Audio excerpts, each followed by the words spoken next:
Fans de sport universitaire collégial, bonjour, bienvenue à la 25e édition du podcast Bulletin sportif. Merci d'être là, merci de nous accompagner et surtout merci de propager la bonne nouvelle que nous existons et de suivre ainsi nos athlètes étudiants partout au Québec. Merci aussi à Gagner Sport, le spécialiste des équipements de sport qui nous suit depuis le début. Gagner Sport, leur équipe vend, répare, installe, inspecte et entretient les équipements de sport depuis plus de 25 ans. Leur service s'adresse aux particuliers, mais également aux centres de services scolaires, aux écoles privées, cégep, universités, aux municipalités, aux centres sportifs, aux services de garde ainsi qu'aux bureaux d'architecture et d'urbanisme. Gagner Sport croit également qu'il n'y a aucun compromis en ce qui a trait à la sécurité. Chez Gagner Sport, l'excellence du service offert est à la base de toutes leurs actions. Encore une fois, merci et bienvenue tout le monde à cette nouvelle édition de Bulletin sportif. On est à la fin pas mal des calendriers. Au niveau collégial, universitaire, en fait, quand je dis la fin, c'est la fin à plusieurs égards. Ça ne veut pas dire qu'on n'aura pas d'autres choses à suivre pendant le printemps, mais au niveau des sports principaux qu'on suit, on approche ou on est rendu à la fin. Donc, tour rapide. Hockey, on n'a pas le choix. Hockey universitaire, ça se passait dans notre cours, les championnats canadiens de hockey universitaire féminin. Une finale extraordinaire, malheureusement extrêmement crève-cœur pour les Stingers de Concordia qui se sont inclinés en prolongation contre les Cougars de Mount Royal. Une défaite crève-cœur, pas non seulement parce que c'était en prolongation, mais parce que le but égalisateur a été inscrit à 1,8 secondes de la fin du match. On était à 1,8 secondes de répéter l'exploit de l'an passé, de remporter un autre championnat canadien, mais bon, ça n'enlève absolument rien au mérite des joueurs et des entraîneurs des Stingers. Une grande saison, un grand championnat. Donc, félicitations. Un grand championnat aussi pour les Carabins de l'Université de Montréal. Non seulement l'équipe a bien fait en terminant quatrième, mais l'organisation des Carabins, tout le travail qui a été fait pour s'assurer de la qualité du championnat. Bravo, on vous lève notre chapeau. En même temps, on avait les championnats canadiens universitaires, évidemment, masculins, les Patriotes de l'UQTR qui sont montés sur la troisième marche du podium, ont été battus en demi-finale par une équipe qui marchait sur les eaux, les Reds de l'Université du Nouveau-Brunswick, qui ont été tout simplement magistraux tout le long de la fin de semaine du championnat canadien qui se déroulait à Charlottetown, à l'île du Prince-Édouard. Donc, bravo à UNB, plusieurs Québécois dans cette équipe. Voilà, du très beau travail de ce côté-là, un beau championnat. On a du hockey universitaire, autant masculin que féminin, qui est extrêmement relevé, extrêmement intéressant à suivre, puis des matchs toujours très intéressants à suivre parce qu'il y a de la qualité à la grandeur du pays. Donc, on a la chance d'avoir des beaux tournois grâce à ça. Je vous réfère à mon article que j'ai écrit sur bulletinsportif.ca pour tous les détails. Au niveau collégial également, on avait du gros hockey parce qu'on est au niveau des éliminatoires. On rentre dans la deuxième ronde des éliminatoires. Donc, chez les femmes, on va faire le tour de tout ça avec Léa McIntyre. Chez les hommes, on va regarder tout ça avec Denzel Karigaya. Donc, restez avec nous parce que, comme je vous dis, on fait le tour et on entre dans les détails de tout ce qui s'est passé. De ce côté-là, volleyball, on avait les championnats canadiens universitaires également. Chez les hommes, le Vert et Or de Sherbrooke s'est incliné en finale, mais le Vert et Or l'année passée avait fini troisième cette fois. Monte de notre marche sur le podium, son deuxième. Une défaite en finale, comment je pourrais dire, sévère, appelons ça comme ça. Trinity Western qui était franchement à un autre niveau. Cette équipe-là, au niveau athlétique, est vraiment, vraiment extraordinaire. On parle de joueurs des attaquants de 6 pieds 6, des milieux centraux de 6 pieds 8, 6 pieds 9, un passeur de 6 pieds 6. Et non seulement ils sont très grands, mais comme je le dis, ils sont extrêmement athlétiques. Donc, du très haut niveau. Mais ceci dit, Sherbrooke, wow, quelle équipe, quelle équipe. On dominé au Québec cette année. Ont été excellents dans le championnat canadien. Ont éliminé notamment l'équipe qui était classée numéro 1, les Golden Bears de l'Alberta. Donc, félicitations à toute la gang du Vert et Or de l'Université de Sherbrooke, du volleyball de très haut niveau. On a beaucoup apprécié. Chez les femmes, on avait l'UQAM et McGill. En passant, je veux juste pas oublier, les Carabins étaient là chez les hommes aussi, ont gagné la finale consolation de leur côté. Et les Carabins, affronté en première ronde Trinity Western, probablement que les Carabins, pas probablement, les Carabins ont été l'équipe qui ont donné la meilleure opposition à Trinity Western. Donc, chapeau pour leur excellente prestation là-bas. Une équipe assez jeune encore, les Carabins, donc elle va être à suivre. J'ai l'impression qu'on va avoir une belle saison l'année prochaine. Il ne faut pas oublier que le Rouge est hors dans le tas. Donc, l'année prochaine, surveillez ça. Sherbrooke ne sera pas seul. On a du haut calibre. Donc, ultra intéressant chez les femmes. Je reviens là. UQAM et McGill, les deux étaient qualifiés pour le championnat canadien. Malheureusement, les deux équipes se sont inclinées en première ronde. Ultimement, l'UQAM et McGill se sont rencontrés en demi-finale consolation. L'UQAM l'a emporté, mais malheureusement, l'UQAM s'est incliné en finale consolation. Bref, pas le meilleur des tournois pour nos équipes québécoises, mais quand même, il faut féliciter le travail qui a été fait tout au long de la saison. J'ai quand même l'impression que cette année, il y avait une petite coche en bas là, par rapport à ce qui se faisait au RSEQ, par rapport aux autres provinces. Donc, espérons que l'an prochain, on va être encore meilleur et que les filles qui étaient là, notamment pour l'UQAM, vont apprendre de cette expérience-là, grimper d'un autre coche. Mais franchement, on a eu une saison magnifique au niveau du volleyball. Donc, je pense qu'il faut juste lever notre chapeau à toutes ces joueuses et tous ces entraîneurs et entraîneuses-là qui ont fait un travail formidable, qui nous ont permis de voir du volleyball de haut calibre cette année. Alors voilà. Niveau basket, on avait le championnat collégial canadien. Et là, encore une fois, petite déception. Pourquoi? Parce qu'on s'est rendu en finale chez les hommes, chez les femmes, Dawson chez les hommes, Saint-Jean chez les femmes. Se sont rendus en finale, mais à la toute fin, bon, on a échappé l'or, mais ça n'enlève rien, encore une fois. Là, moi, je dis déception. Ultimement, c'est loin d'être une déception. C'est des extraordinaires parcours. On est vraiment fiers de toutes ces équipes-là. Mais bon, à la fin, c'est sûr que quand on compétitionne pour gagner. Donc, quand on est derrière nos équipes, on leur souhaite la victoire ultime. Mais comme je dis, prenons une fois que c'est fait et qu'on a eu la déception de perdre le match final, il faut être capable de prendre le petit pas de recul puis juste tout simplement apprécier le parcours puis surtout apprécier comment ça s'est passé. On a eu l'occasion de voir à l'œuvre des joueuses, des joueurs qui ont été excellents toute la saison, des gens qui ont tout donné sur le terrain et surtout des gens qu'on a appris à connaître. Et il y en a un en particulier, justement, cette semaine qu'on reçoit à l'entrevue de la semaine. C'est le joueur, la recrue de l'année au RSEQ. Il a été membre de la première équipe d'étoiles du tournoi du championnat canadien, Iman Kerati des Blues de Dawson. On le reçoit plus tard en entrevue, fait que manquez pas ça. Et ça fait essentiellement le tour de ce qu'on avait au niveau collégial et universitaire cette semaine que moi j'ai suivi. Il y a du basket au niveau secondaire, juvénile D1. On est dans les séries féminin, masculin. Je vais en glisser un mot éventuellement. Je pense que c'est des choses qui vont être intéressantes à suivre. Donc, comme je vous dis, on a un bon show cette semaine du hockey collégial et universitaire dont on va parler avec Léa McIntyre, Denzel Carigueya et, je vous répète, l'entrevue de la semaine, Iman Kerati des Blues de Dawson. Bon show tout le monde.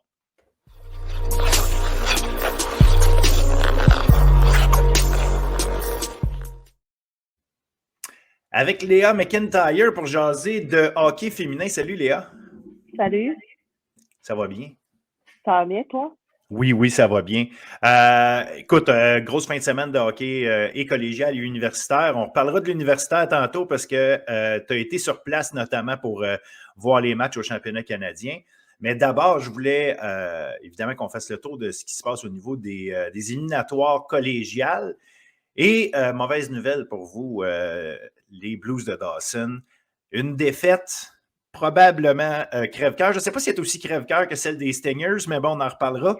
Mais ça doit faire mal à 3 secondes de la fin du match. Pour expliquer vite aux gens qui nous écoutent, si vous n'avez pas suivi, c'était 1-0 dans la série pour André Laurando. Et deuxième match contre Dawson. Le match se termine ultimement. En fait, vous perdiez 3-0, je pense, au début du match. Remonté, tu nous expliqueras tout ça. Mais ça se termine avec un but à la toute fin de la troisième période pour donner la victoire 7-6 à André Laurando. Et du même coup, bien évidemment, malheureusement, vous éliminez. Comment ça s'est passé, ce match-là? Comment vous avez vécu ça? C'était vraiment un match haut en émotion. C'est comme tu disais, on perdait 3-0. On revient 3-2 avant la fin de la première période. On rentre au vestiaire, c'est 3-2. On est comme un regain d'énergie. Après ça, on continue le match. Après la deuxième, c'est 5-5. Là, on n'a jamais marqué 5 buts dans un match, tu sais. Mais là, on voit que l'énergie est bonne, tout le monde y croit. Après ça, on rentre en troisième. On prend les devants 6-5. Là, là on est convaincu que ça va aller en notre faveur. Puis, là, un mauvais bond, là, ça a touché le chandail de mon défenseur. C'est tombé dans les pieds à Jeanne. Là, ça fait 6-6. Là, tout le monde est comme vraiment comme en haut de leurs émotions. Il reste 2,5 secondes au match. Puis André Laurando met ça dans le fond du filet. Ça a été tough, honnêtement. Ça a été un match vraiment... j'ai fini le match, puis j'étais épuisée. Là. Même le lendemain, j'étais épuisée. C'était vraiment des émotions dans le tapis tout le match. C'était vraiment décevant aussi pour nos joueurs qui graduent. De les voir comme ça à la fin du match. C'est vraiment... on s'est battu jusqu'à la fin. Nos joueurs, nos leaders se sont levés et ont pris le contrôle du match. Je pense que c'est eux qui ont tous les points dans la partie. Donc, c'était beau les voir se rallier comme ça pour le dernier match. Malheureusement, ça n'a pas tombé en notre faveur. Mais on apprend de ça. Puis l'année prochaine, on va se rappeler de cette défaite-là qui a fait mal. Puis on va être meilleur pour la saison.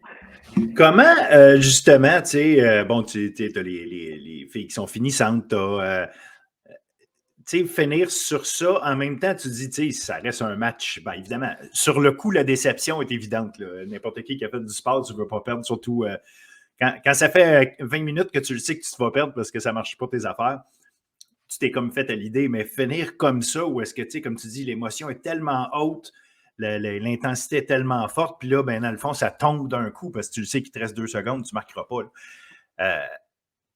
Comment tu gères ça sur le coup? Parce que quand même, ça reste un match où tu as tout donné. Ça reste un match où vous avez marqué plus de buts que jamais dans le reste de la saison. Comment vous arrivez à ramener les choses, si on veut, ou est-ce que c'est juste pas le bon moment? On se reparlera demain, dans 2 jours, ou peu importe. Là. Comment ça s'est passé après le match, justement? Après le match, je pense qu'on est resté dans le positif. Tu sais, en bout de ligne, là, c'était à nous de gagner le match numéro 1, puis on avait un match numéro 3, tu sais. C'est à nous d'être meilleurs le premier match, puis on n'a pas été dans cette situation-là. Mais c'est ça, on est resté dans le positif. Puis comme je te dis, c'est un apprentissage qu'on fait malheureusement pour nos gradués. Ben, ils pourront pas vivre la saison prochaine avec nous, mais ils vont pouvoir amener ce bagage-là quand même dans leurs équipes respectives, ceux qui vont aller à l'université, tu sais. Donc, c'est vraiment resté positif après. Puis, ça a été émotif dans le vestiaire aussi de voir toutes nos filles qui graduent, des larmes aux yeux. C'était ça. Mais au début, on savait pas trop comment l'aborder.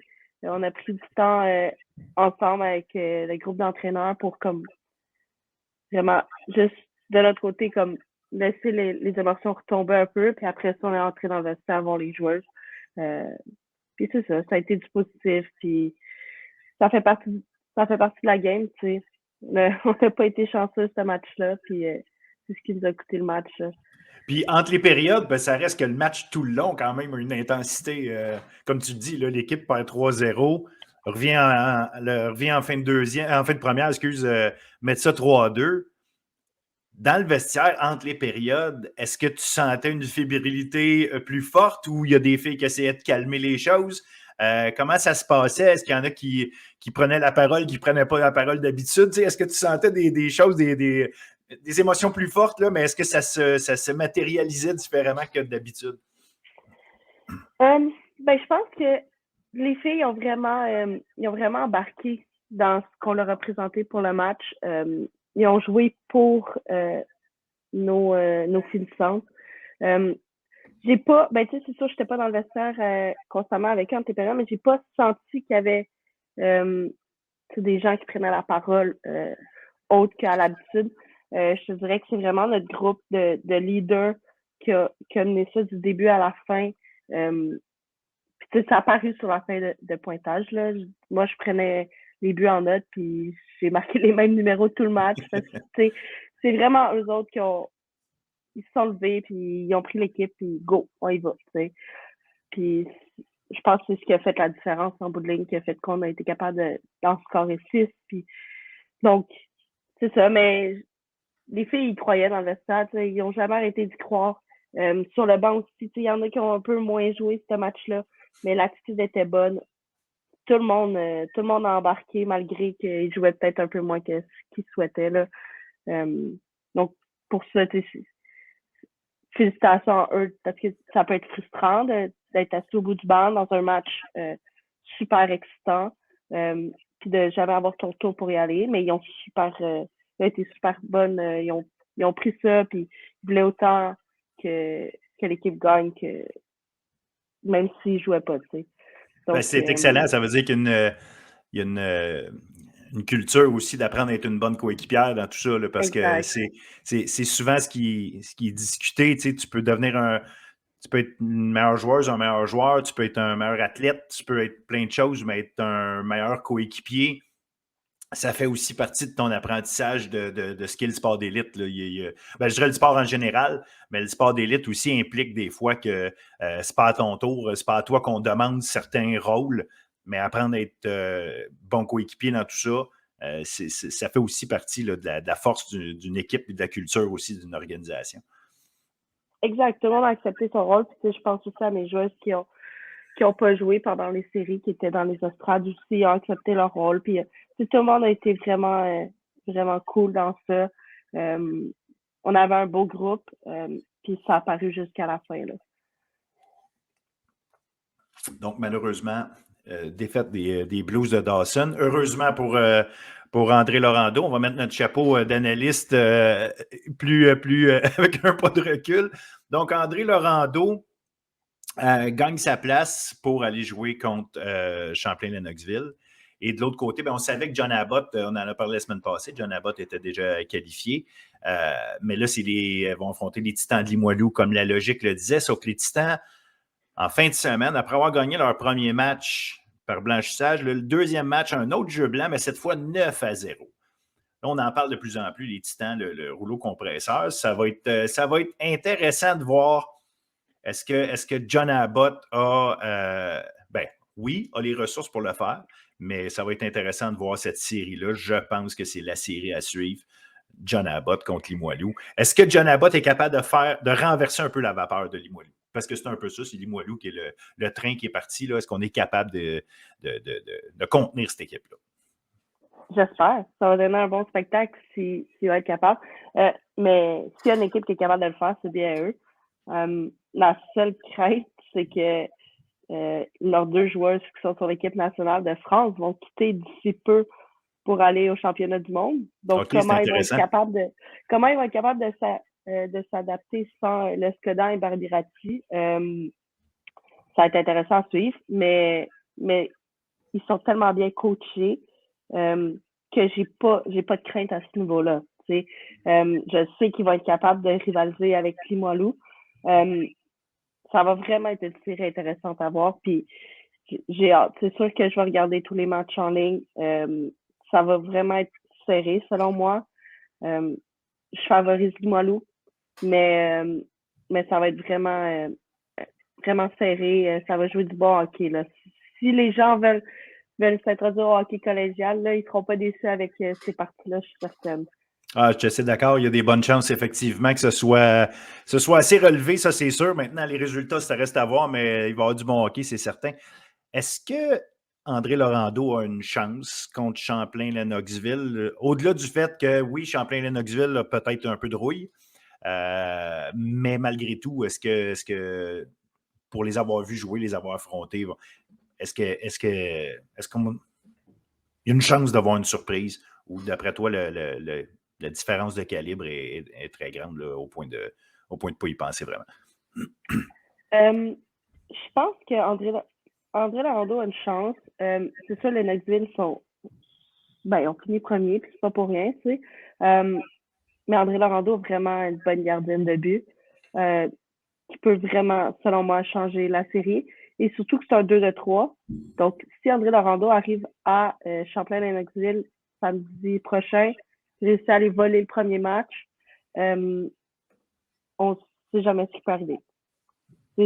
Ça va tellement rapidement, 2 de 3, que s'il vole le premier, il suffit qu'il marque un but, puis que défensivement, ça va super bien le match numéro 2, puis ça peut tomber en leur faveur. Donc oui, ils sont bien coachés aussi. Philippe, là, je suis certaine qu'il va faire un super travail avec son équipe au courant de la semaine pour les préparer pour les Knoxville. Je suis certaine qu'ils vont être capables de s'adapter rapidement à Gabrielle Santerre aussi pour c'est sûr qu'ils vont mettre une joueuse sur elle, c'est sûr. D'après moi, là, il serait capable, André Larando, d'aller chercher le premier match, surtout qu'il sort d'une série avec du momentum. Comme tu dis, il va peut-être avoir un peu de rouille chez les Cougars. Donc, le premier match, honnêtement, ça peut aller d'un bord ou de l'autre, d'après moi. Excellent, excellent. Fait qu'on on va suivre ça, évidemment, avec intérêt. Ça commence samedi. Donc, les matchs à voir, je vais vous donner l'heure exacte. C'est à 19h à Champlain-Lennoxville contre André Laurando et 19h30 à Limoilou contre les Highlanders de John Abbott. Fait que si vous avez la chance d'aller sur place, ben c'est encore mieux que de regarder ça sur rseq.direct. Mais pour ceux qui se rabattent sur le web, c'est quand même une occasion de voir du très bon jeu. Donc, ne boudez pas votre plaisir. Fait que samedi, premier match de ces deux séries-là. Tu as passé la fin de semaine au Sepsum, à l'aréna du Sepsum, pour assister au championnat canadien de hockey universitaire. Et là, on parle de jeux de haut calibre au collégial, mais là, on avait les meilleures équipes au Canada qui étaient présentes. Fait que calibre de jeu, posez-vous pas de questions, il y en avait en masse. Et j'aime bien expliquer aux gens qui vont être surpris parce qu'on entend encore des commentaires insignifiants, des fois sur du hockey féminin, je m'excuse, là, la majorité des gens qui parlent de ça seraient probablement coupés au camp d'entraînement de ces équipes-là. Et en plus, non seulement la qualité du jeu est là, les filles sont fortes, ça patine, ça tire au but, mais on a eu la chance d'avoir des matchs vraiment intéressants où est-ce que l'action du début à la fin, c'était serré, on avait des bons matchs. Je vais te laisser, dans le fond, me raconter un peu, toi, c'est quoi les moments qui t'ont marqué ou en tout cas les choses qui sont sorties du lot. Comment tu as vu ton championnat canadien? Oui, dans le fond, moi, j'ai passé le week-end. Il y a juste samedi parce que nous, on jouait que j'ai pas pu y aller. Donc, j'ai suivi les demi-finales en ligne. Mais honnêtement, là, je le savais que ça allait être du gros hockey. Mais c'était vraiment intéressant. Peu importe les équipes, peu importe les matchs, je te dirais que peu importe la division, les équipes avaient d'affaires là. Tu peux peut-être penser que les Maritimes sont moins forts, mais non. Non, je me rappelle d'un match d'université de BC, donc UBC Thunderbirds contre Saint-FX dans les Maritimes. Ça s'est fini en prolongation. C'était tellement excitant.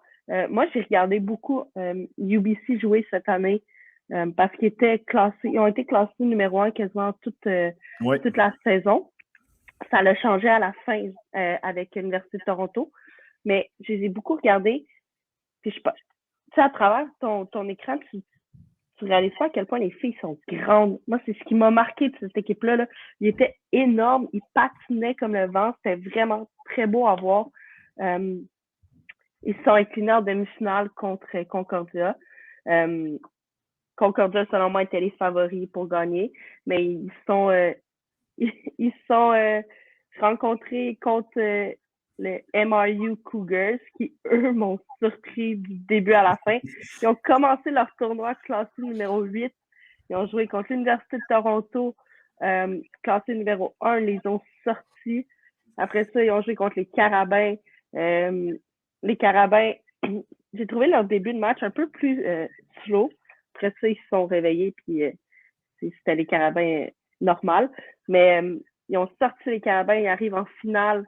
Ils se battent jusqu'à la fin, ils marquent avec 1,8 secondes pour égaliser le match. Puis ils vont gagner ça en prolongation. C'était vraiment excitant. Puis leur gardienne de but a été phénoménale. Je pense que c'est elle qui a gagné la joueuse du tournoi. Ouais, Caitlin Ross a été Exact. extraordinaire, vraiment, là, wow. C'était vraiment beau à voir aller. J'étais déçue pour les Stingers, évidemment. Je connais beaucoup de monde qui sont là, je connais les entraîneurs, mais c'était magique comme parcours pour les Cougars. Ils se sont fait éliminer. Je pense qu'ils se sont fait éliminer contre UBC dans leur division. Oui, ils ont perdu en finale, en fait. Mais c'est intéressant, eux autres. Elles ont, parce qu'il y a beaucoup d'équipes dans l'Ouest, là, fait que là, il y avait des quarts de finale, demi-finale. En quart de finale, elles ont gagné leur 2-3 en 3 matchs. En demi-finale, elles ont gagné leur 2-3 en 3 matchs. Puis en finale, elles ont perdu leur 2-3 au troisième match contre UBC. Fait qu'elles ont joué du hockey, comment je pourrais dire, émotif depuis longtemps. Sont arrivés là probablement avec l'esprit de on n'a rien à perdre, puis on est capable de jouer contre n'importe qui, puis c'est ce qu'elles ont fait toute la fin de semaine. C'était quand même extraordinaire. Puis elles ont une excellente joueuse, là, Tatum Amy, qui est première équipe d'étoiles au Canada. Là, fait que c'est pas juste une équipe comment je dirais, d'underdogs là, qui arrivent de nulle part. C'était quand même une bonne équipe. Ils ont fini troisième cette année dans l'Ouest. Mais ça reste une équipe. Personne ne les voyait non plus commencer à faire le ménage de cette façon-là au championnat canadien. C'était impressionnant.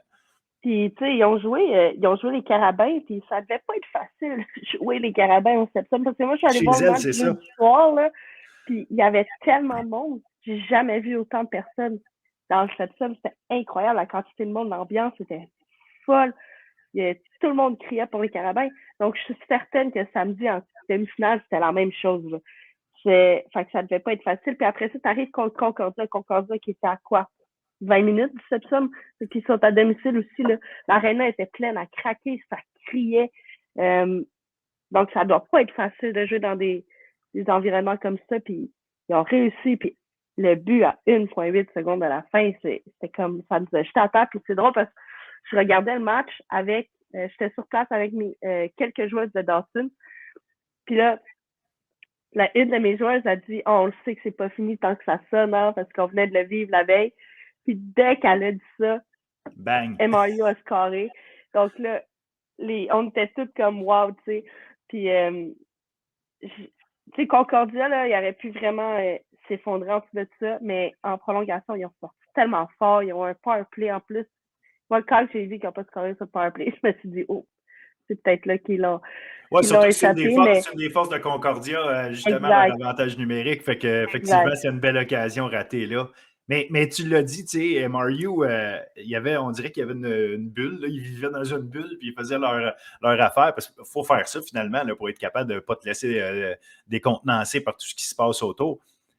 À quel point, justement, tu sais, cette volonté-là de s'occuper juste de ta propre affaire versus, tu sais, comment je pourrais dire, te hyper par le moment, là, cet équilibre-là ne doit pas être évident à faire, mais veut pas, ça a dû jouer un rôle. Les filles étaient soulevées par leurs propres émotions de savoir, tu sais, OK, on est en train de faire quelque chose de cool, mais elles jouaient leur bon hockey, là. Tu sentais pas que c'était une équipe qui profitait de bon ici et là.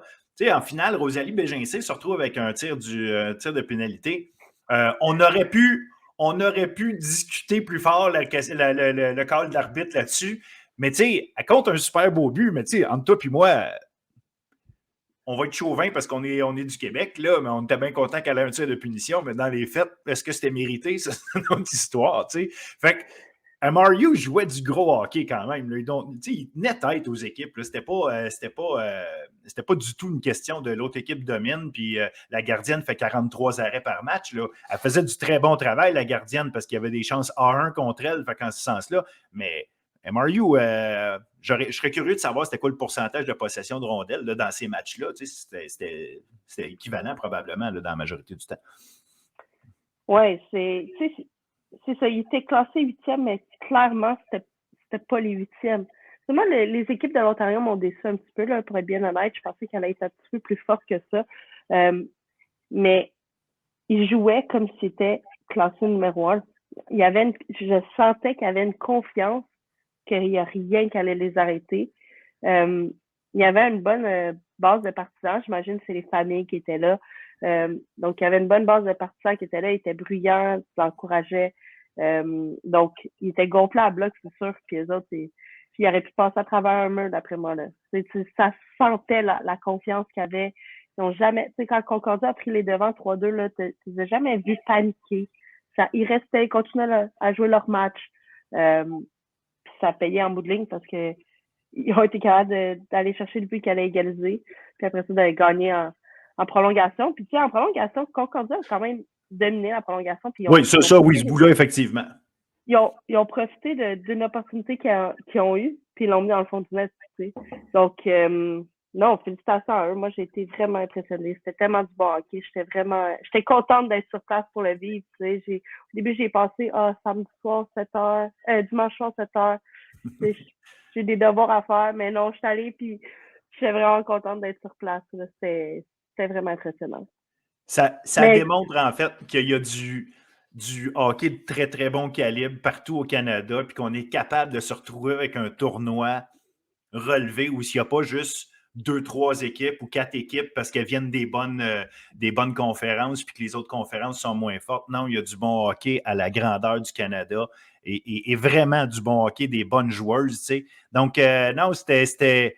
En tout cas, moi, j'ai adoré regarder ce que j'ai pu voir parce que j'ai été à New York en fin de semaine pour autre chose complètement, mais j'en ai profité pour regarder des highlights ou des bouts de match parce que j'ai regardé ça après, quelques-uns à fast-forward, mais évidemment, dimanche, j'ai regardé la finale, mais écoute, t'es mieux placé que moi encore pour l'analyser, mais de ce que j'ai pu voir, de ce que j'ai pu constater, franchement, c'est bon signe pour le hockey universitaire canadien de voir ça.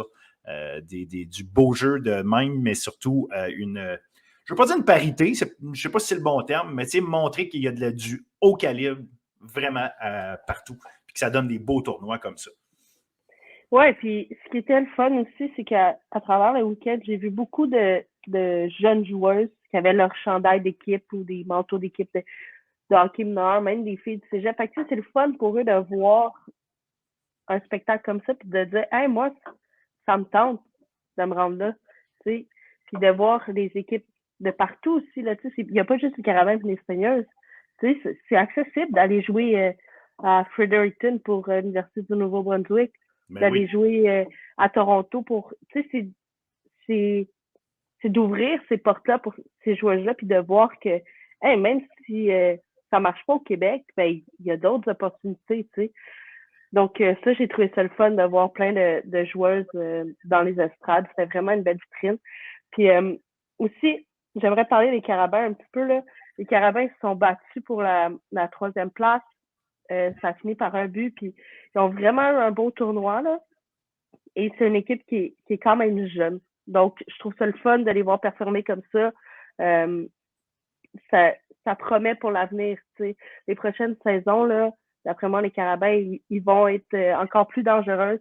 Je pense à Audrey-Anne, là, je sais pas c'est quoi, c'est sa 2e saison. C'est sa 2e saison, exact. Fait que quand elle va être rendue à sa 6e saison, ça va être dangereux, d'après moi, là. Donc, d'après moi, on n'a pas fini de voir les Seigneurs et les Carabins au championnat national parce que c'est 2 équipes qui ont été très solides du début à la fin. Puis si je pense aux Seigneurs, je pense à Léonie Silbert qui a joué un match incroyable. En finale, là, moi, je connais Léonie, donc c'est sûr que j'étais plus portée à regarder, mais son match était parfait. Le joueur du match, pas pour rien. J'étais vraiment contente pour elle d'avoir performé comme ça. Là. C'était vraiment le fun. Un peu décevant pour sa sœur Alice qui termine son parcours universitaire sur une défaite crève-cœur comme ça.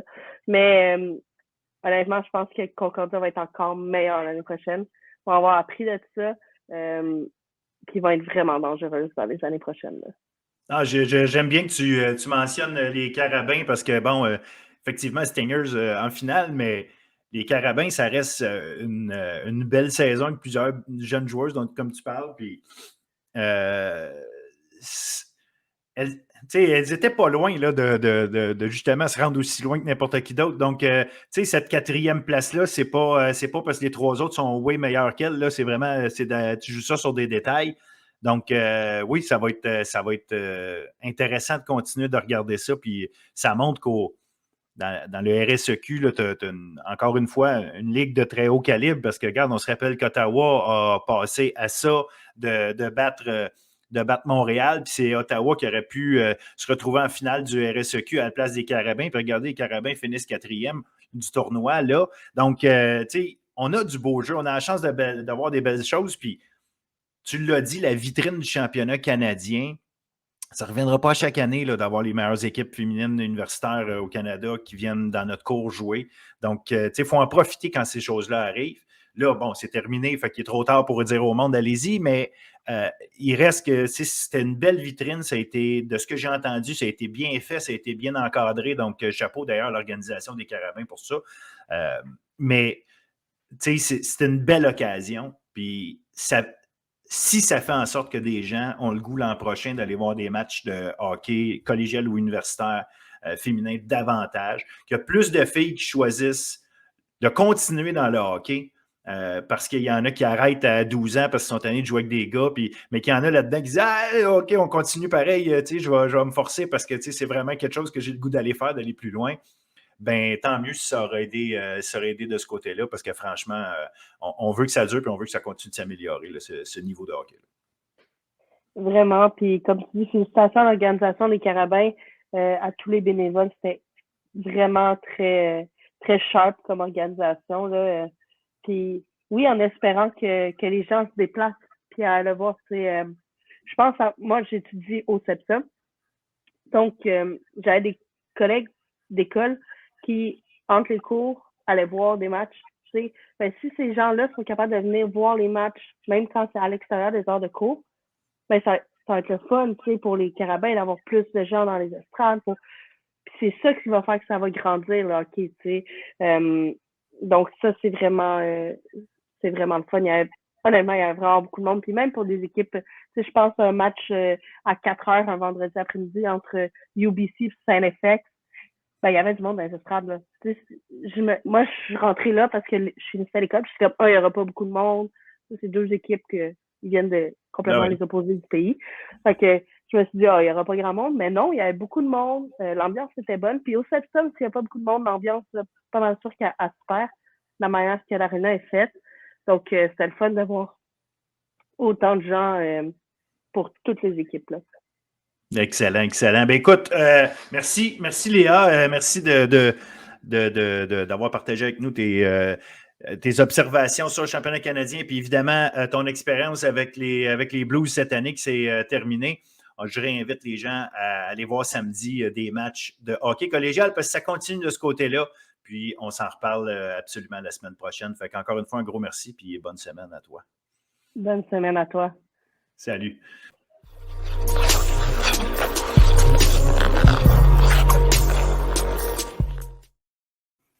Avec Denzel Carigueya pour parler de hockey collégial masculin. Salut Denzel. Salut Philippe, ça va bien? Ça va toi? Super bien. Good. Ben écoute, on est déjà rendu à la 2e ronde des éliminatoires. On a eu une première ronde intéressante en ce sens que 3 des 4 équipes qui étaient les moins bien classées ont remporté leur série. Donc, on avait la Flèche contre Saint-Hyacinthe. La Flèche qui était 5e a battu Saint-Hyacinthe en 2 matchs. Mais Sainte-Foy, 11e, qui a battu Lionel Groulx. On en avait parlé comme quoi il y avait une possible chance de surprise de ce côté-là. Ben, ça a été fait en fait en 3 matchs. Le début de la série était ultra serré, mais le dernier match, Sainte-Foy a décidé d'exploser avec un 9-3. On va y revenir. Outaouais, classé 10e, qui a battu Sorel-Tracy, classé 7. 2 matchs de 6-2. Donc là aussi, on va assurément avoir des choses intéressantes à se parler. Et Champlain-Saint-Lawrence, qui était classé 9, qui a battu André Laurando, qui était classé 8. 2 matchs de 5-3 et 2-0. tes impressions de cette première ronde-là, en gros? Ben, la première série opposant les lauréats du Cégep de Saint-Hyacinthe au Dragons du Collège La Flèche, c'est vraiment la série où est-ce que la logique a été le plus respectée, comme tu l'as mentionné. C'est la seule série où est-ce qu'on a eu l'équipe la mieux classée qui a réussi à passer à travers l'équipe la moins bien classée. Victoire en 2 parties. On sait que les lauréats avaient de la difficulté à produire offensivement. C'est ça qui s'est passé durant cette série-là. Lorsqu'on regarde la façon dont les Dragons étaient en mesure de déranger l'adversaire, ça a été sur l'avantage numérique. La bataille des unités spéciales qui a été remportée par les Dragons.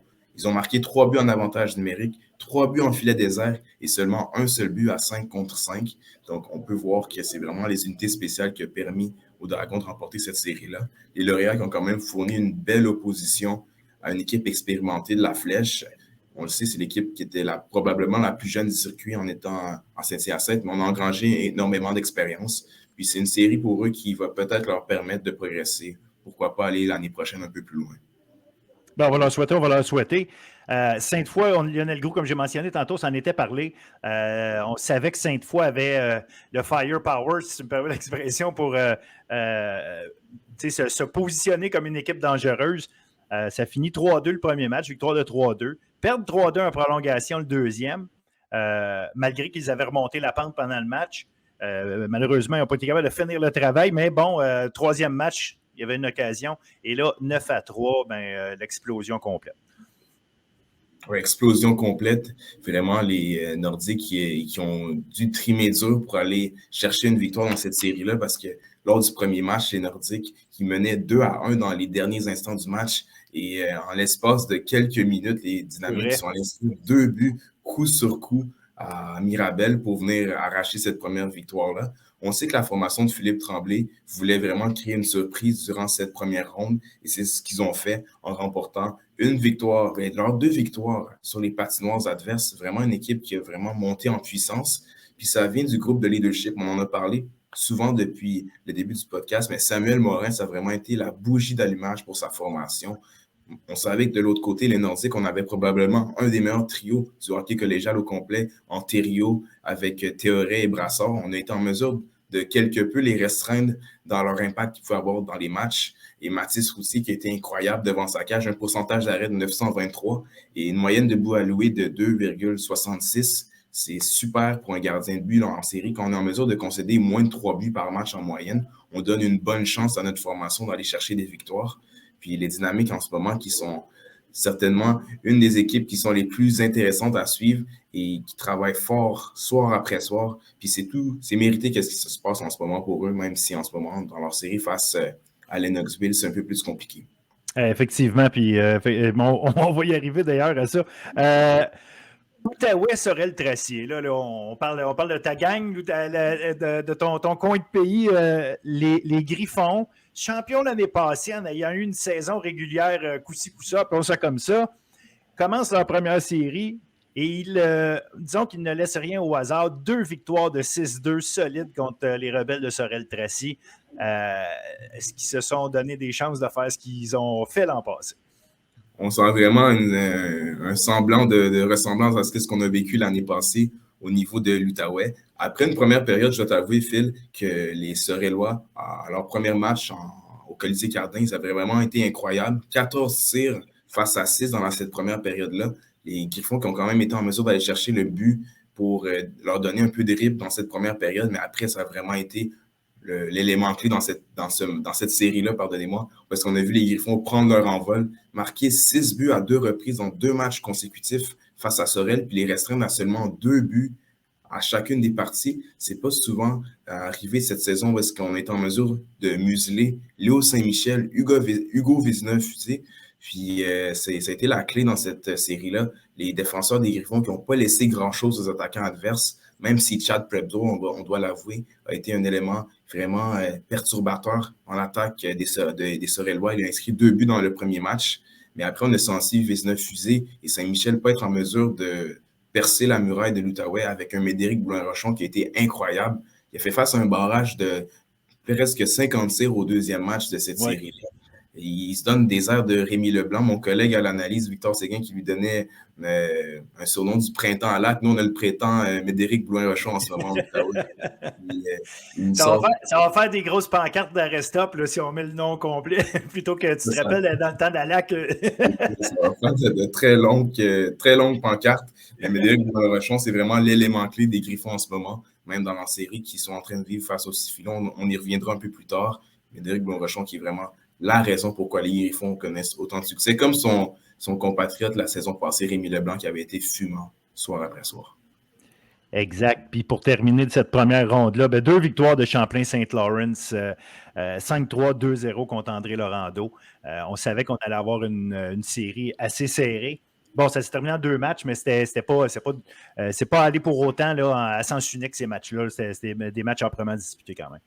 Des matchs chaudement disputés. Mais je dois t'avouer que mes attentes envers André Laurando étaient quand même assez élevées. Ils avaient un effectif qui était quand même assez bien bâti, de bons éléments en place pour la formation d'Alexandre Dandonneau. Mais les joueurs de Guy Chouinard qui sont vraiment allés chercher de l'énergie avec Zachary Charest, leur capitaine, et Émeric Bussière qui ont vraiment donné du fil à retordre à la défensive de André Laurando. Je parle lors du premier match parce que Charest et Bussière étaient partout sur la surface glacée. Ils ont donné vraiment de la difficulté à la défensive d'André Laurando de prendre leur envol. Et l'attaque d'André Laurando qui a aussi été restreinte par le bon travail de Simon Boucher devant sa cage. Une série qui se termine en 2 matchs. Je m'attendais à ce qu'on ait droit à un 3e match dans cette série, mais finalement, les Lions qui m'ont surpris.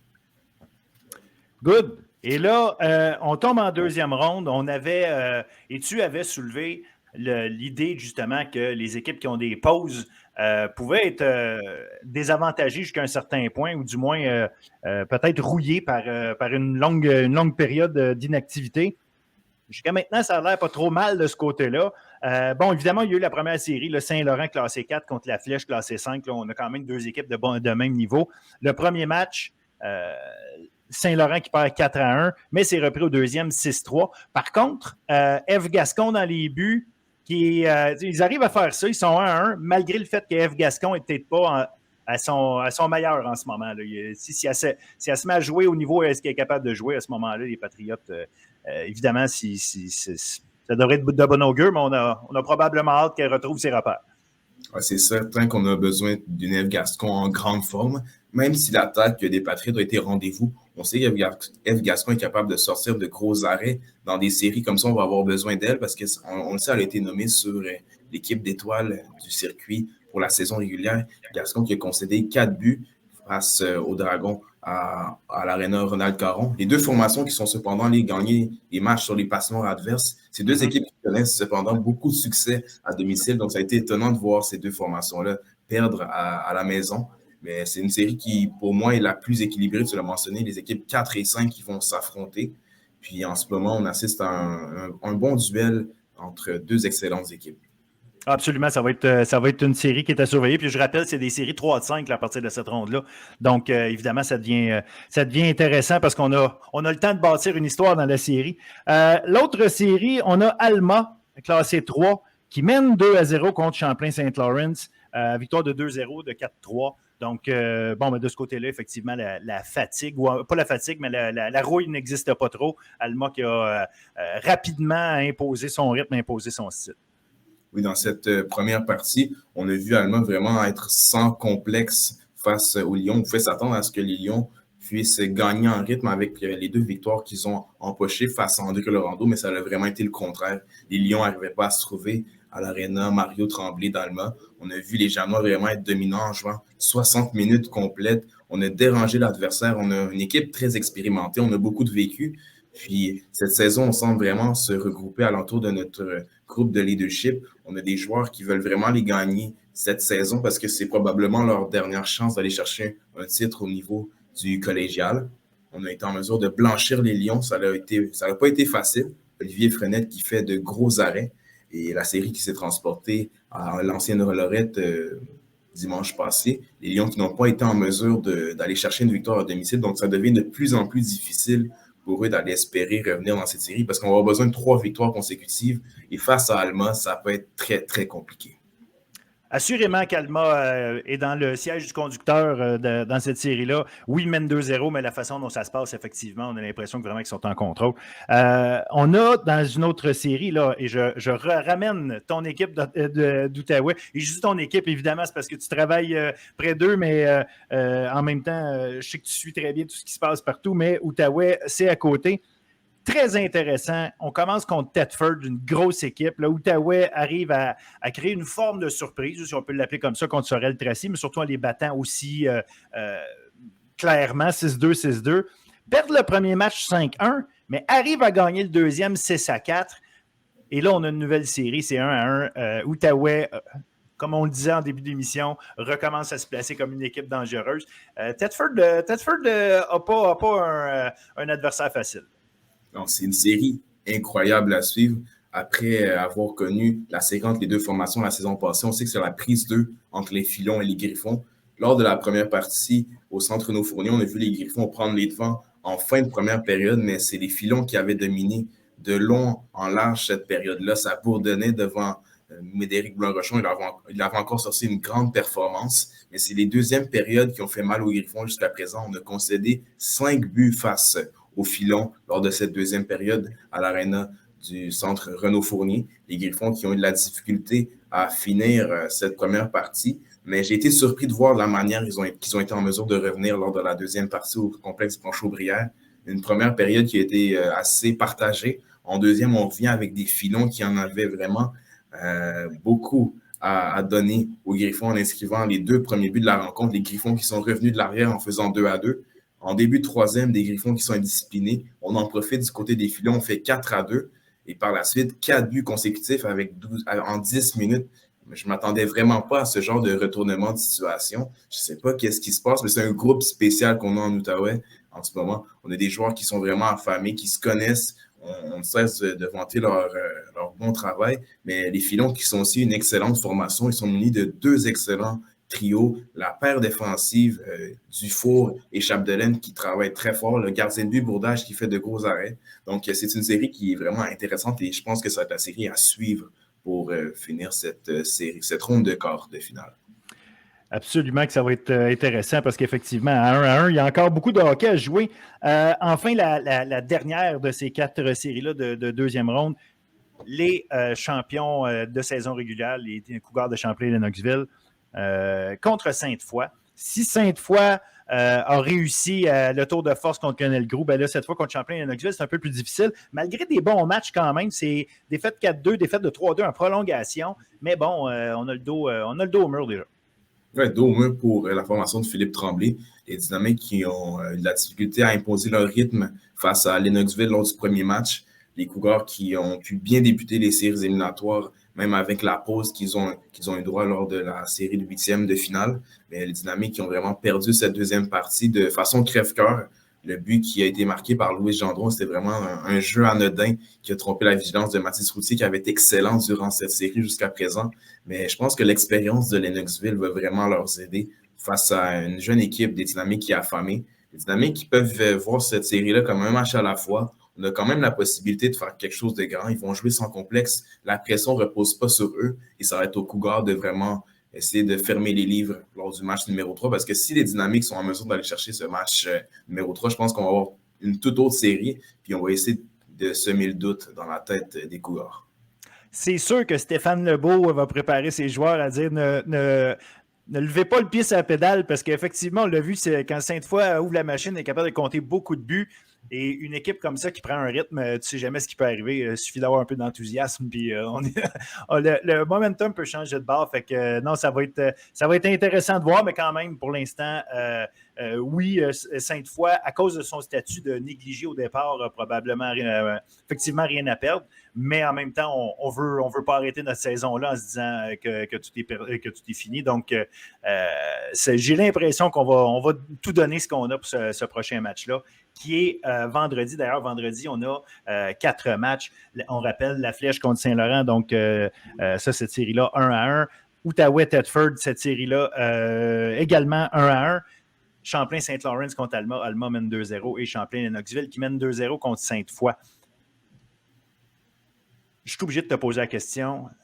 est-ce qu'Outaouais va réussir disons la surprise? Comment tu vois ça? C'est quoi le feeling vraiment autour de l'équipe? Oui, effectivement, une belle remontée, une troisième période fantastique. Est-ce que c'est un sursaut d'énergie ou à quel point l'Outaouais a son sort entre les mains et est capable là, de maintenir le rythme et se rendre là, jusqu'à battre Thetford d'après toi? Moi, je reprends les paroles de l'entraîneur-chef Maxime Villeneuve-Ménard, qui aime vraiment se concentrer sur lui-même. Il a vu que son équipe va avoir probablement de la difficulté à aller chercher une victoire au Centre Nos-Fourniers. On le sait, c'est vraiment difficile d'aller chercher une victoire à l'extérieur en séries éliminatoires. Mais les Griffons qui sont vraiment en pleine possession de leurs moyens, on a confiance en notre gardien de but. On sait qu'en série, c'est important. On a confiance en nos groupes d'attaquants. Jacob Charon, qui est vraiment un leader offensif depuis le début des séries, se classe dans les meilleurs pointeurs jusqu'à présent dans les séries éliminatoires. Il y a vraiment une belle énergie, un sentiment d'unité entourant l'équipe de l'Outaouais qui va vraiment vouloir aller répéter les mêmes exploits. C'est un groupe qui a beaucoup de vécu. Puis de gagner de cette façon-là dans un match numéro 2 où est-ce qu'on tire de l'arrière 4-2, ça peut vraiment être un élément qui pourrait faire changer le rythme de cette tournée. Un élément qui pourrait vraiment créer un retournement de situation, si je peux dire, de cette façon-là. Mais les Griffons qui sont en pleine possession de leurs moyens. Puis selon moi, je pense que les Griffons vont être capables d'aller chercher cette série-là si je me mouille de cette façon. On va te laisser te mouiller, on verra bien après. J'ai bien hâte de voir. Mais de mon côté, j'ai hâte de voir comment va réagir F. Gascon après cette première fin de semaine. J'ai l'impression qu'il y a quelque chose là pour les Patriotes de Saint-Laurent. D'ailleurs, le premier match de la série contre la Flèche, c'est fini en brouhaha pas mal. Il y a eu même un joueur de la Flèche qui a été expulsé, donc qui n'a pas joué le deuxième match. Malheureusement, j'ai un blanc, j'oublie son nom, mais peu importe. L'idée, c'est, on sent qu'il y a une intensité là, dans ces séries-là. J'aime bien voir Saint-Laurent de la façon dont ils se débrouillent jusqu'à maintenant. J'ai hâte de voir jusqu'à quel point ils vont être. Je leur souhaite, bien évidemment, je souhaite à tout le monde d'être capable d'avancer, là, mais évidemment, il y en a juste la moitié qui arrive à le faire. Mais je le souhaite les voir. J'aime voir évoluer cette équipe-là des Patriotes de Saint-Laurent. Puis surtout voir jusqu'où F. Gascon est capable de les amener. Et cette attaque-là est impressionnante quand même. Donc, je pense que c'est une belle équipe à regarder. Mais on a des magnifiques séries. Fait que j'invite les gens à surveiller ça à partir de vendredi sur rseq.direct. Choisissez votre match, puis vous allez avoir assurément du hockey intéressant à regarder. Certainement. Puis on assiste à des reprises de séries, c'est ça qui est intéressant. L'année passée, les Dragons qui avaient affronté les Patriotes, les Griffons qui avaient affronté les Filons. Donc, ça crée vraiment des belles rivalités dans le circuit collégial. Puis c'est vraiment intéressant à suivre parce que c'est des joueurs qui se connaissent, mais qui ne s'aiment pas. Et c'est très bien, on aime ça pour les séries. Excellent. Un gros merci, Denzel. Toujours un plaisir de te suivre. On se reparle la semaine prochaine, Tony, qu'on est en série. On s'arrange de se reparler à chaque semaine, puis on suit attentivement ce qui se passe du côté collégial. Certainement.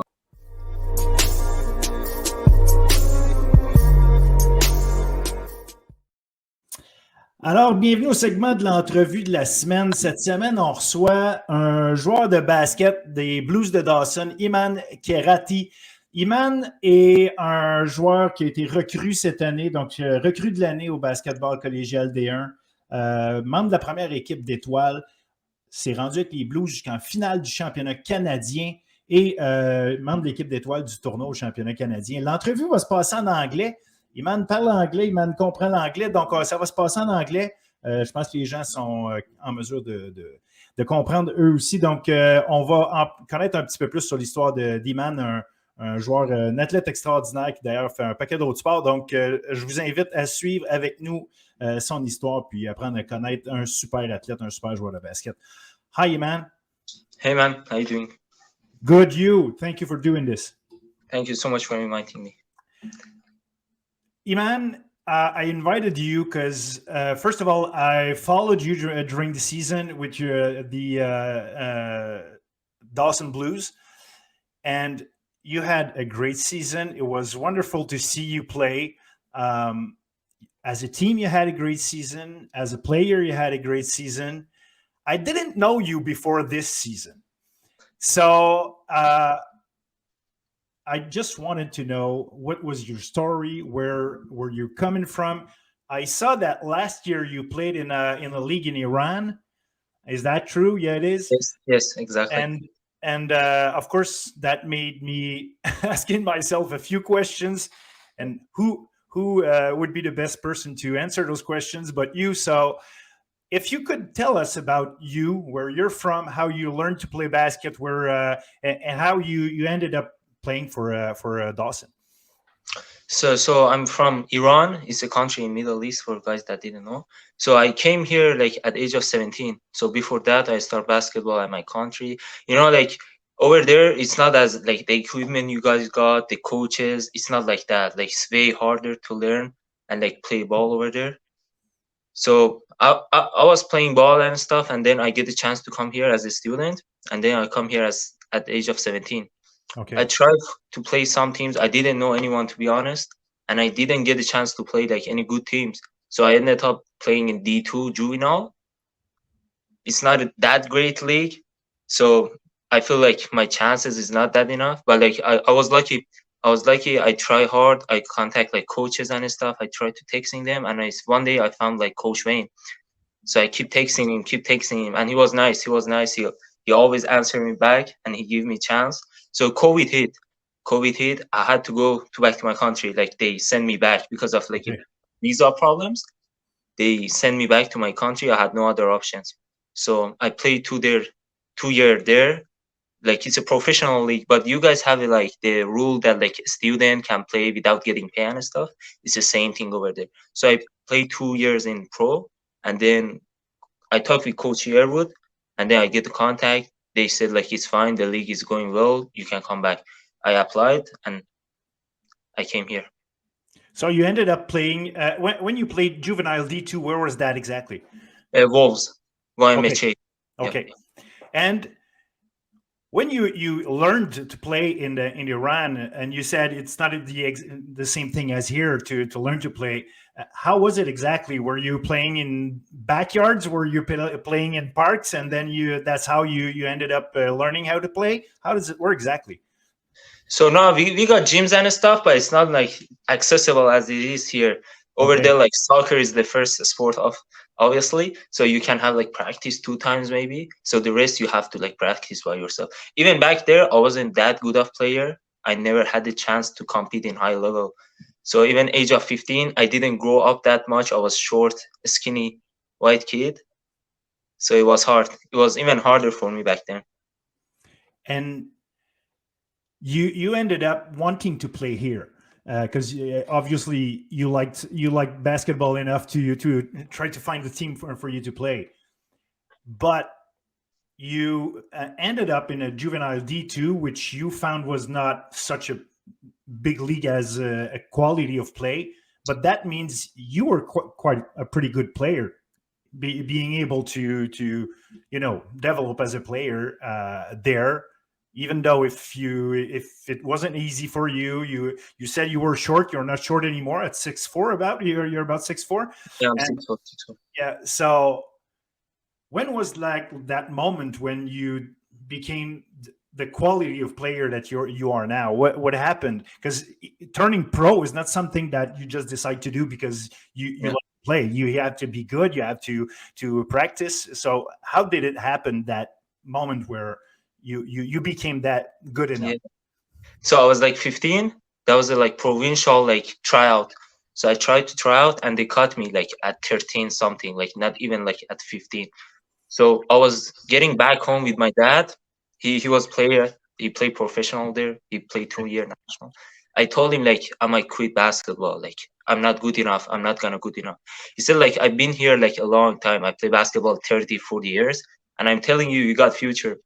He said, it doesn't look, maybe you don't see it now, but I can see it. So I believe him. He told me I can be something. I believe him, and I keep going. I kept going, and I get lucky. Like God helped me. I grow up, and I got the talent, and my talent is hard work. My only talent that I got is a hard working. So it paid off, because I saw you playing. You're fast and you jump very high. You're a spectacular player, and you also have a great shot. So you got all the tools. And I saw you playing. You were a rookie, of course, this year. But does that mean that will you be back playing for Dawson next year, or how does it work exactly for you? Yes, I got 1 more year, and then I will see then. I'm looking forward like to play NCAA if it's possible. So yeah, I got 1 more year at Dawson. I'm gonna play at Dawson. You're trying to seek a place at the NCAA level. Have you had some conversations with coaches, or have you began talks with teams in the NCAA? So we got coaches at Dawson like working for us. Mhm. So it's like all them. They told us like just play and then leave the rest for us. So they contacting, they coming to the games and stuff. But be honest, I don't have that much of idea what's going on. Like some coaches talk to me, but like they keep it's still kind of private for me. So they still don't want me to be like nervous and thinking about other things. They want me to focus on a game and see what's going on for me. Let's get back to when you arrived here. Were you already speaking English, or so you had that second language, or maybe I don't know how many languages you speak, but you knew how to speak. You understood and you spoke English. No, I came here alone actually. Like my family is not there, so my English wasn't good at all. So it takes like 2-3 months to even understand like people talking. It was a hard time even at the school, but it was okay. Like it take me like 3 to 2 months to speak, like to understand English and then try to speak it. That was one of the challenges. What made you come here? Why did you leave Iran to come in Canada? Of course, playing basketball, but what made you come here by yourself, alone again, without your family? Because like I believe like I need to try, like how I can say it, like I need to found somewhere there is more opportunities. And then like I know here is like the nearest country to US, because of Iranian problem with USA, we're not allowed to go USA, so we need to go somewhere near and get seen. So the best place was Canada, and was only city that I was able to come was Montreal. So that was the reason. And for how was it for your parents knowing that they let you go? Were they scared? Were they behind you? Were they pushing you to come here? What was their reaction? For sure, my mom, like She's a mom. they always worry. But my dad was okay. He said like you're gonna find a way. Like he said like it's gonna be hard, but you're gonna find a way. So was that your decision, or you had family or friends who told you, hey, you try something else, try to go in another country? Who gave you that idea? Did it come up from you? Yeah, that was my decision. Yeah, it looked little illusional at the beginning because I wasn't even that good at basketball, so I just tried and it worked. Well, it worked fine. Yeah, I mean it's the beginning, but yeah. Yeah, at some point it's the beginning, and it's for us seeing you play, we can see, and because I saw many people playing that college D1 level and knowing what they can do. For example, we have players like Sébastien Lamotte, who played who's playing for FDU. He was in the NCAA March Madness, and he was a guy playing at that level 2 years ago. So Ronaldo Robinson, who's now with Victoria, was the MVP last season. He played for Dawson, and we saw him at the Canadian Championship. Again, we know what level this is. It's a pretty good level, and we know that there's like a path to the NCAA or to higher levels from there. Now we see you play, and now you came in the league, and right on top of it, you started showing up good numbers. You started having, as I said, good numbers. Good. You were doing good things on the court. How was it to blend with your teammates? Did it come up quickly, or did you have to work with them to like make a team out of it for this season? It's take like maybe 2 weeks, not even 2 weeks. Like I'm so glad I played with like bunch of great mans, like not individual as a player, individual as a person. Like one of the most nicest man I ever seen, like helpful, and they got your back. Like I just enjoyed that season. Like it was great. Like it's rare to see those kind of player around you, and I enjoy it. Was there someone outside of the coaching staff, a player or someone who took you under his wing or something like that, just to say, okay, come with us and I'll show you around, I'll show you the way? Or was it your personality and you stepped up and took your place inside the team? How did it work exactly for you inside that team? So at the beginning, it's normal that you have to earn your respect. Like it's not given. You have to like show you're capable of something. So like the first time, like first practices, you need to show you actually can play ball. So I just did that, and they just accepted, and all of them they start helping me. And it must help being good. For sure. Is there a guy on that team or someone with whom you enjoy playing more, and it has nothing to do against the others, saying I don't like to play with the others, but do you have a special chemistry with one player more than the others? Like, be honest, I can't choose one player. Okay. Yeah, like if I want to name someone, like I can say Christian Paywall. Like he's one of the fastest like guard I ever seen. You see his game, Yeah, like yeah. the way he move, you never have problem him bringing up the ball. Like you always that confidence that like the ball gonna come this side and the set gonna go through it. I don't know, Shemal Shepard, like that guy is so crafty. He got like everything. He can play making. We have like Jones, great shooter. We have Stefan under the basket. He can always work. Isaiah, he's a great player. Like all of them, like I can't choose one. They're all good players. Like even the 15 man on our team, I believe like if he goes somewhere else, he will be like a star for that team. And I think you're right. I was there at the RACQ Provincial Championship.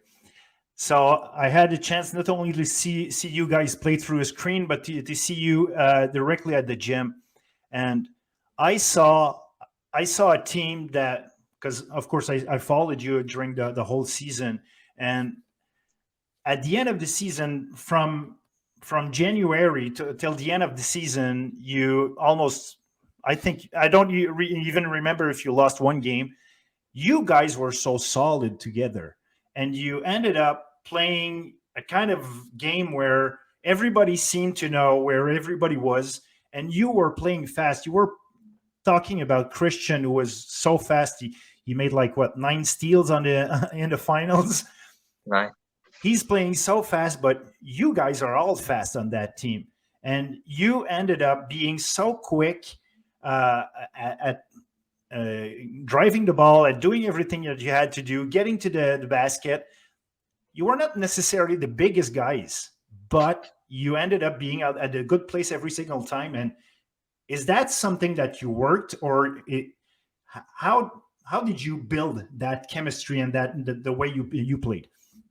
So it wasn't like that from the beginning. We had a bad start. Like even in pre-season, we had like some losses. Like maybe out of like 4 or 5 games, we lost like 3, 4, and then we came in a season. We lost the first game to Vanier. We started to win some games, but in the biggest problem was mid-season. We lost to the Berebev, Hansich, and then the game back, we lost to Vanier at home. So like 3 losses in a row. And then that was the place like everyone thought like maybe they're not that good. Maybe they're just like they're gonna be in playoffs, they're gonna lose. I hear it a lot. I hear it a lot from like other guys. But our coaches are like real professionals. Like they know how to handle it, and they handle it so well. They keep believing in us, and we change like the way we playing, and it start working. You were there, yeah. We do the set. It's a full press to the kind of zone matchup, and it's start working, and we keep doing the same thing, and it's always work. And you kept playing like that at the Canadian Championship. You played very well. Your team played very well. Of course, you did too at the Canadian Championship, quarterfinals, semifinals, and then you get to the finals. how confident were you that this was the year, this was the championship to get, or did you like feel okay? We don't know those teams. We come in those games not knowing, and we'll see. Or were you confident this is our game? Okay, let's play the way the Blues way, and we'll see what happens. What was the feeling? What was the mindset? The mindset before the games. So we know that we're gonna play like good teams, and they're older than us. That's a fact. They're older than us. They're bigger, but we know that like on the pace that we're playing, most of the teams they're gonna have problem with that pace.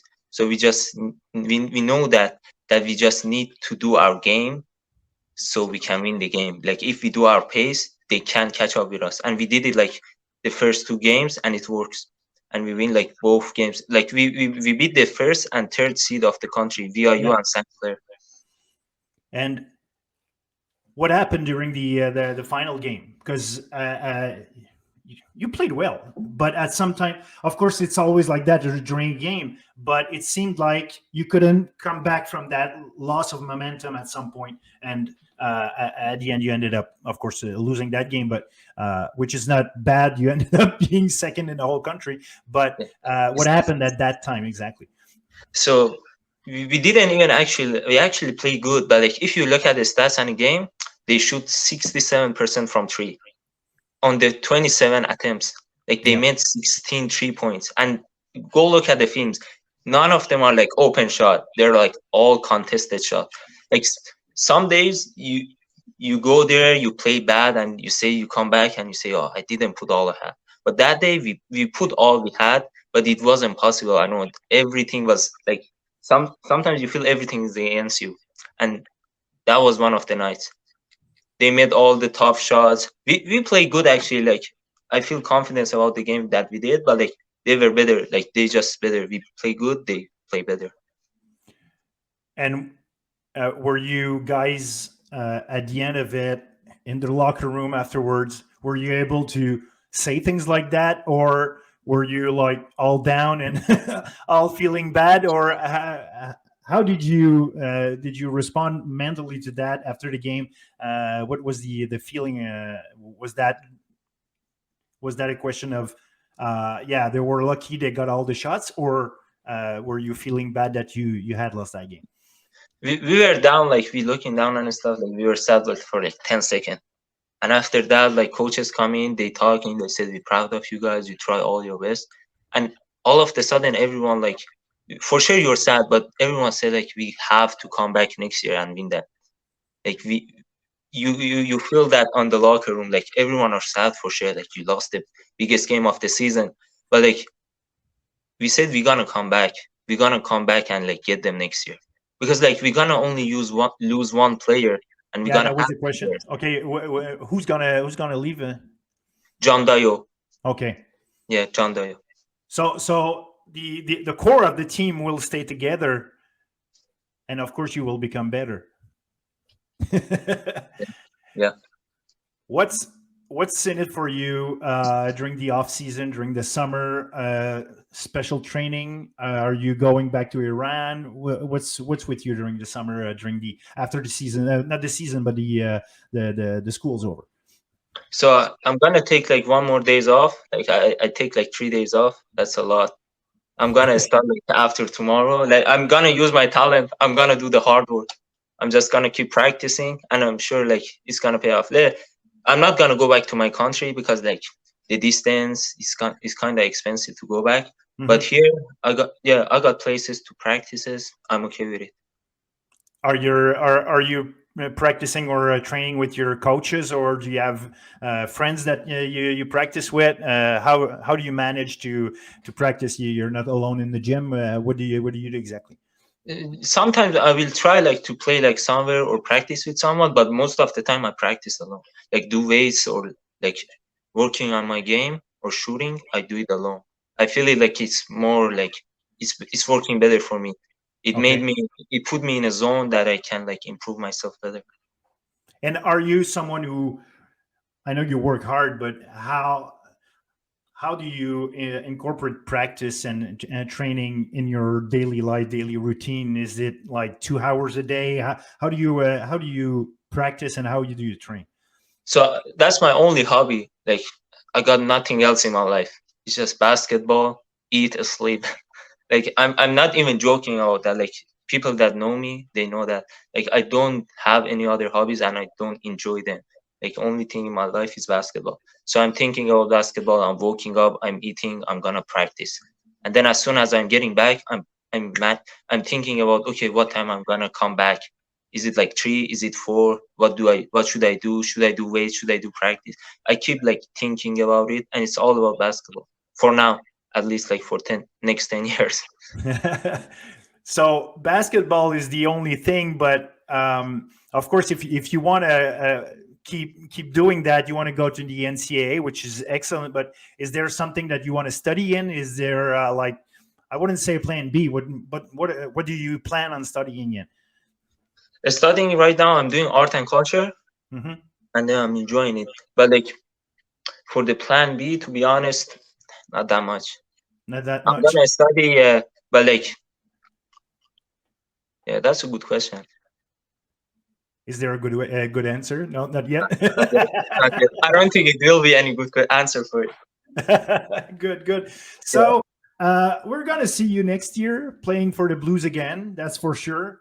And then we'll see who's gonna ask for your help or your whatever to come and play for them at the NCAA level. Are you confident that this is going to be the path?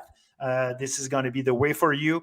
Is there a chance that you might play basketball in the U Sports if it doesn't work at the NCAA level? What is there something that could happen that would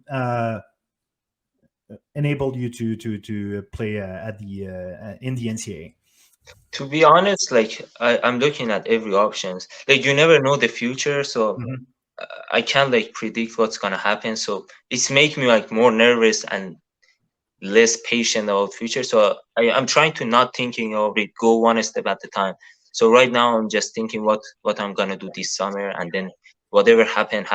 I'm just gonna put the work, and the rest, like I will see what's gonna happen. So next season's gonna be focused on the season, on playing, on studying, and doing your thing. And when the season's over, then you'll be. It's gonna be time to ask yourself questions about where you're gonna end up. But you want to be able to focus on your season next year, Exactly. or is it something that you think is going to bother you during the season, not knowing, or you want to be able to make sure that those are two separate things that you're doing, and you're going to be patient about that? For sure, it's gonna bother me. For sure, like we all got dreams, and we all scared of getting old. So it's gonna bother me for sure. But you have to get over it. Like it's a skill. It's a skill that makes you different between guys. You have to be able to get over it and then do the right things. It's gonna be hard. I know it's gonna be hard. But it seems like you're able to go through hard things and success at them. I want to thank you for doing this, Iman. It was a pleasure chatting with you, but of course a pleasure watching you play this season. I hope. Well, I'm not hoping. I know I'm going to see you play in the next year again. Yeah. I wish people are gonna go watch Dawson Blues games. If they're not able to go there, at least watch them on the RSEQ website. Iman is a showman. He's gonna do everything that you want to see in a basketball game. He can dunk. He will rebound. He will do everything with the ball. He's a good passer. He's doing everything. So I wish people can see I wish there's going to be as many people as possible watching you and enjoying you play, because you're a great player to see. Thank you so much, man. Et voilà, c'est ce qui met fin à notre édition de Bulletin sportif, le podcast. Merci d'avoir été là encore une fois. Merci de continuer à nous suivre. Ça fait 25 fois qu'on le fait. On va continuer assurément. On n'a clairement pas fini notre saison, même si les sports majeurs qu'on suit habituellement sont en train de se terminer ou se sont terminés, dépendamment des catégories. N'empêche, c'est pas complètement fini, donc je vous laisse sur mes suggestions en fin de semaine. Hockey collégial, je pense qu'il y a beaucoup de choses à aller voir. On a les deuxièmes rondes des séries, le match numéro 1 qui commence ce samedi. Donc, je vous répète, André Laurando contre Champlain-Lennoxville et John Abbott contre Limoilou. Ça, c'est chez les femmes. Chez les hommes, on a La Flèche contre Saint-Laurent, Outaouais contre Thetford, 2 séries qui sont à 1-1 pour le moment. Champlain-Saint-Lawrence contre Alma. Alma mène 2-0 et Sainte-Foy contre Champlain-Lennoxville. Là aussi, Champlain-Lennoxville mène 2-0 dans la série. C'est samedi. Donc, vendredi, en fait, dans leur cas, allez voir ça si vous en avez l'occasion. Franchement, du très bon hockey, puis c'est loin d'être fini. Donc, question de se remettre dedans. On en a jasé en masse de toute façon avec nos chroniqueurs. Dernière chose que je vous suggère fortement, Édifice Émile Legault du complexe sportif Saint-Laurent en fin de semaine, samedi et dimanche, les demi-finales et finales du basketball juvénile D1 masculin, féminin. Tout se passe au même endroit, tout à la même place, du basket extrêmement spectaculaire. On a vraiment des bons joueurs, des bonnes joueuses.